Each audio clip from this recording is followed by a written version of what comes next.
Good morning, Jane! Good morning, Ate Rose!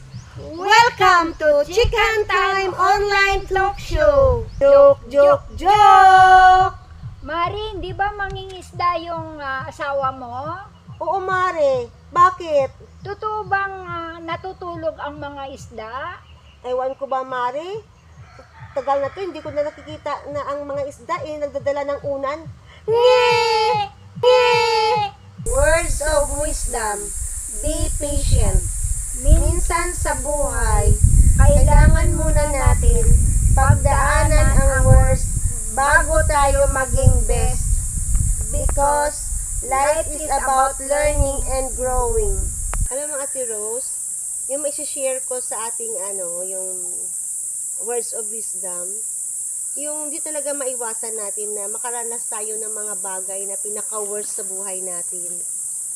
Yung akalain ko na makikita ko lang sa television, pero sa personal na buhay ko, maranasan ko na yon.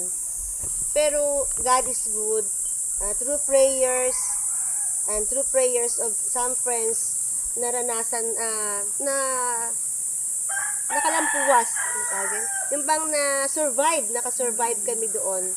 So yun yung challenge na kung hindi mo maranasan yun, hindi mo malalaman ang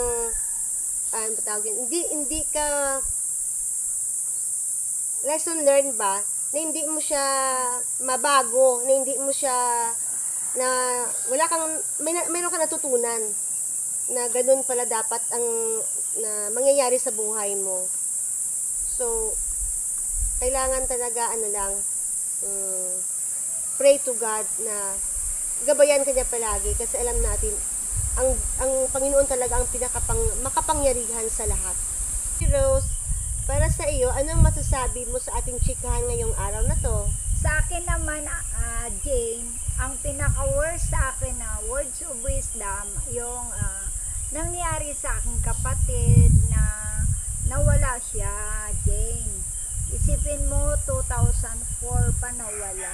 So, hinahanap namin hanggang sa ngayon, hindi ko makita talaga. Nakarating na kami kung saan na lugar, pinablatter na namin sa lahat na municipality, tapos sa mga TV, at saka mga sa radio. Pero hanggang ngayon na 2025 na, hindi pa namin nakikita po yun, yung aking kapatid. So, yan ang nangyari sa buhay ko na pinaka-worst nangyari sa aming family. Pero, ang pag-asa ko lang, ang Panginoon na lang po ang bahala sa kanya. Kasi alam naman ng Panginoon yan kung nasaan siya ngayon. Kasi minsan na naginip din ako naman sa kanya na buhay siya, Jane.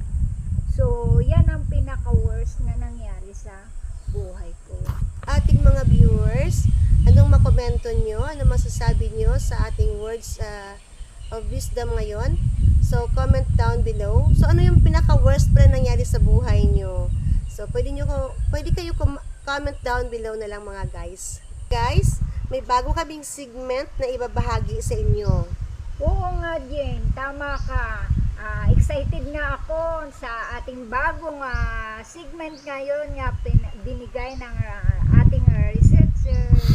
Naku, pinahirapan tayo ng ating researcher. Oo. Diba? Oo. Bagong segment na naman to. Ano na naman kayang gagawin natin? Kaya mga guys, tumutok na lang kayo sa aming chikahan ngayong umaga na to kasi kami rin excited. Ang aming bagong segment ngayon ay Dear Ate Jean and Ate Rose. Puso sa pusong pag-uusap. Dito sa segment na ito, may mga katanungan ang ating mga viewers. So, kailangan natin, Ate Rose, sagutin ang kanilang mga tanong at payuhan natin sila. Tama ka, Jane. Magbigay tayo ng payo sa ating mga viewers. Galing kay Farah.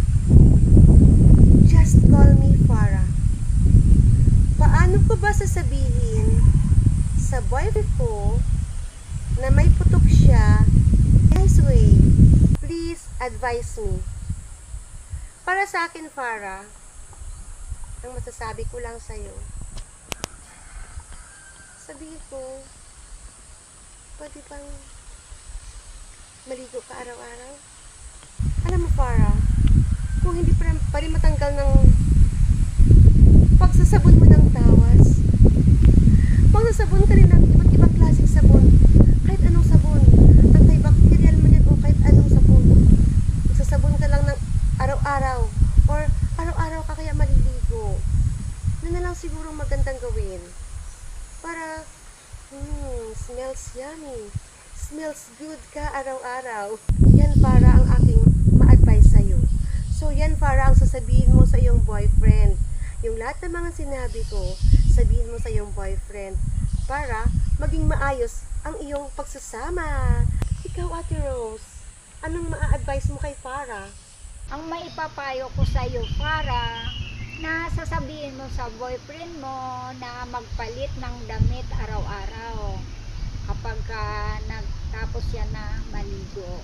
Ang maidagdag ko pa sa iyong payo para sasabihin mo sa boyfriend mo na araw-araw magpalit ng damit kapag natapos na siya paligo. Sabihin mo sa kanya na huwag siya manghiram ng mga damit. At sabihin mo rin sa boyfriend mo na huwag siya mag-recycle ng damit sa araw-araw para maiwasan niya yung BO.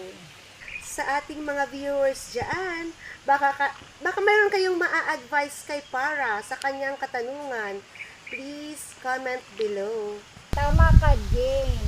Kailangan tulungan natin si Farah para malutas ang kanyang problema sa kanyang boyfriend para masaya sila sa kanilang buhay. Thank you, Jane! Thank you, Ate Rose!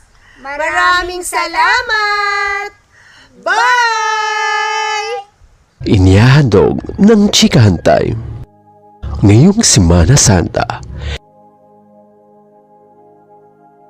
Quintas, starring Jeneline Libuna. Kanina yung teacher mo. Ang sabi sa akin, mag-isang linggo ka na raw na hindi pumapasok sa eskwelahan niyo. Rosalinda Tahong Luna. Belinda, tinawag mo na ba si Trina para kumain? Introducing Raisa Tahong. Buti naman, mawawala na yung asungot dito sa bahay. Dumating kanina yung teacher mo. Ang sabi sa akin, mag-isang linggo ka na raw na hindi pumapasok sa eskwelahan niyo. Eh ano ngayon? Kung hindi ako pumasok, may magagawa ka pa ba? Huwag mo sayangin ang pag-aaral sa'yo ni Ma'am Nena. Pumasok ka na sa eskwelahan mo. Maaral ka lang mabuti, Trina. O ano, tapos ka na ba sa sermon?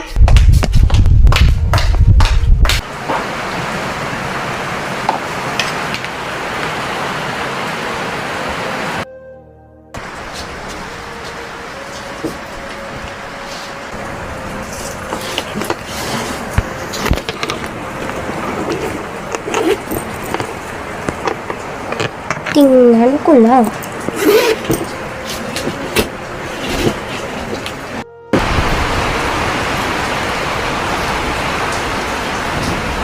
Nasisira mukha mo yan. Bata mo pa, nagme-makeup ka na. Okay na yung face powder sa mukha mo. Ano ba pakialam mo? Nakaraang araw ka pa, namumuro ka na sa akin. At teka, sino ka ba? Aling Belinda, di ba katulong ka na namin dito? Kaya wala kang karapatan ng pagkaalaman ako.